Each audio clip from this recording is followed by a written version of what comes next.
ليلة القدر خير من ألف شهر. Assalamu alaikum wa rahmatullahi wa barakatuh. My brothers and sisters, as we draw closer to the last 10 nights of Ramadan, from the 21st night, there is something known as Itikaf. That is a sunnah of the Prophet Muhammad, peace be upon him. It's his way. The Prophet Muhammad, peace be upon him, used to spend some time in the masjid. He spent 10 nights, the last 10 nights of Ramadan, in the masjid and didn't come out except for necessity. And it is said that towards the end, in the last year, he spent more than that. The narration makes mention of 20 nights. Now, it is called Itikaf. Itikaf, where a person goes into, it's not seclusion, but they go into the masjid and they would remain in this place of worship with the idea of it serving as a spiritual retreat for the person. There may be others with that person, but the idea is to develop taqwa and the consciousness of Allah, seek the forgiveness of Allah, and more than anything else, find the night of decree or Laylatul Qadr. If Laylatul Qadr is said to be one of the last 10 nights of Ramadan, most likely one of the last odd nights from the last 10 nights of Ramadan, and most likely towards the end or the second half of the last 10 nights. So it would make it 25, 27, perhaps 29, but it does not mean it's not going to be the 21st. Sometimes even maybe the even nights, according to some of the narrations. So if the 21st night sets in as the sun is setting and you're opening your fast, you go into the masjid and you make sure that you've taken whatever necessities you have. You're going to remain in there in constant acts of worship for the next 10 nights. It may just be 9 if the moon is sighted. You have one day less and you still have a full reward of having had those last 10 nights within Itikaf. So Itikaf, or holding yourself within a masjid for the sake of Allah with certain conditions, is definitely a sunnah. It is sunnah to the degree that the Prophet Muhammad, peace be upon him, has taught it. Some of the scholars actually say it is sunnah al-kifaya, which means the community should have someone doing this i'tikaf in the masjid. It's amazing because as you spend time in the house of Allah subhanahu wa ta'ala, the place of worship, your connection with Allah should be increased. It should develop. You're going to spend your time doing constructive things. You minimize worldly activity.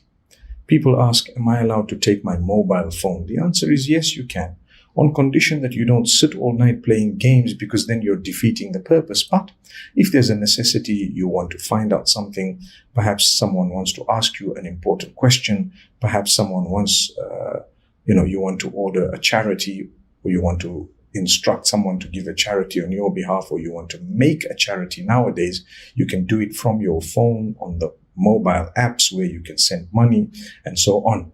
So you would be engaging in an act of charity while in i'tikaf. What did you leave for? I left only for necessity. Number one, I leave if I need to relieve myself. Number two, I would leave if I need to bath or shower. Number three, I would leave if the masjid doesn't allow me to consume food within the masjid. I can go out into the courtyard or to the nearest place to actually eat some food and come back. And I will not waste time. I'm not going to laugh and joke. I'm going to try to minimize whatever worldly distractions usually distract me in my life. Similarly, I'm going to ponder over my condition. Who am I? Where am I? What have I achieved? What am I achieving? What would I like to achieve? And what am I supposed to be achieving? All of this is part and parcel of the teachings connected to this beautiful i'tikaf. So if I'm pondering over my condition and I realize my weaknesses. I need to develop this. I need to develop this. You become conscious of it. You could make a note of it, whether it is mental or on your phone or in a notebook, and you could start planning how you're going to change the things you need to change in your life, the bad habits you have. The Itikaf gives you an opportunity to be serious about it, although it doesn't mean that you need to wait for a moment of Itikaf in order to change your bad habits. That should be happening anyway. But I'm explaining to you the benefit of this Itikaf. You're going to be reciting Quran. You're going to be learning. You're allowed to attend online lessons of a religious nature to expand your knowledge. You can listen to lectures. This is why I say you can take your phone with you. You can listen to something that is beneficial. You can have lessons and so much more. You can even give lessons. You can even talk to people in a group that may not all be in the masjid with you, but through the technology that you have. If it is reminding them of Allah and it is connected to something to do with your growth and taqwa and something that's going to empower them, then why not? It's very beneficial. So as you ponder over your weaknesses and so on, and methods of improving what you need to quit, what you're promising Allah that you're going to quit this and so on, and you're increasing your prayer, your nafila, your voluntary prayer, your sunnah prayer, and it becomes such that Allah makes it easy for you to soften up and change your life. Change your life. You come out of that i'tikaf after 10 days and inshallah, so much goodness will be showered upon you by the blessings of Allah subhanahu wa ta'ala. Similarly, your duties unto Allah, you start promising Allah, I'm not going to miss a prayer. I'm not going to, for example, bad mouth people. I'm going to abstain from backbiting. I'm going to abstain from abusing people. I'm going to discipline myself. I'm going to control my temper. I'm going to make sure that I become helpful. I'm going to do this and do that. These are promises, resolutions that you are making, and you think about them. Like I said, you jot them down and you make a note of them somehow, and you constantly look at it. This is what I need to do for the sake of Allah.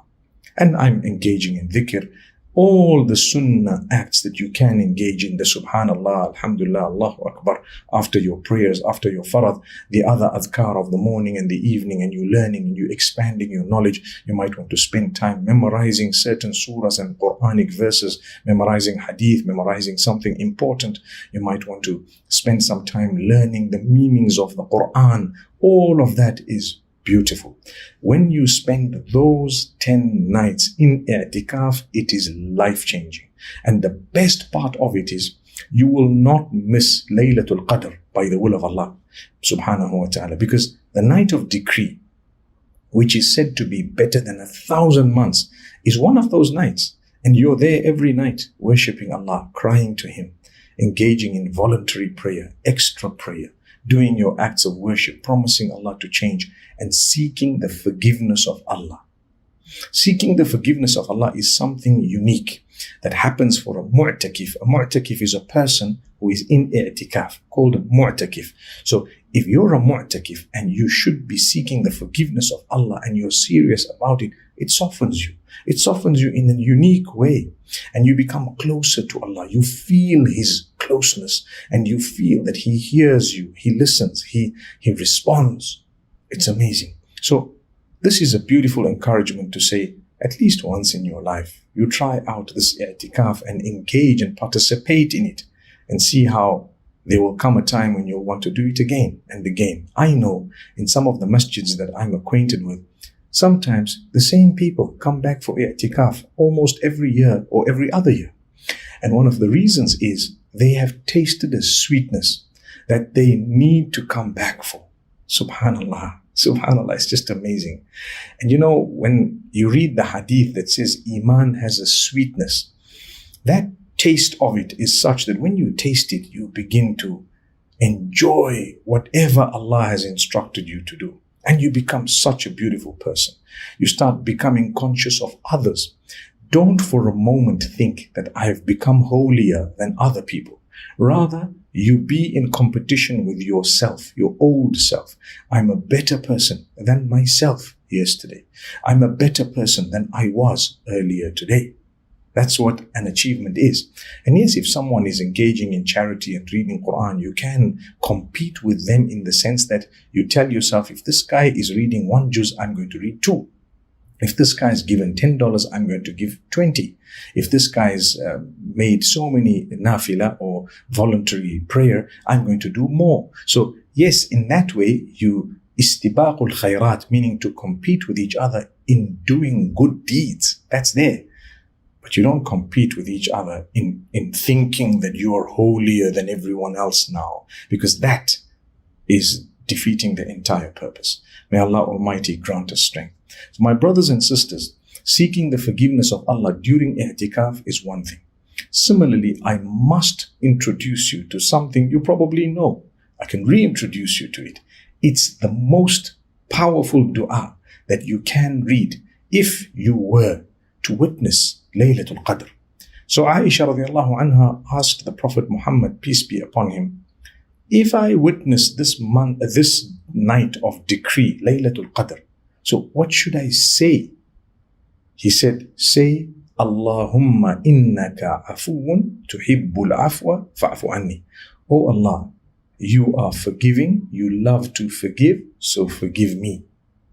That goes to show that the biggest thing you could achieve from Laylatul Qadr is forgiveness. Freedom from hellfire. That's what it is. And you ask for that forgiveness. Oh Allah, you love to forgive. You are forgiving, you love to forgive. Now, tuhibbul afwa means you love to forgive. Ponder for a moment what that means. Allah loves to forgive. No matter what you've done, He says, I love to forgive.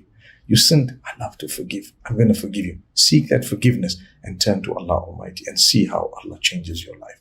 So here we go, my brothers and sisters. This is a beautiful encouragement. Engage in that i'tikaf.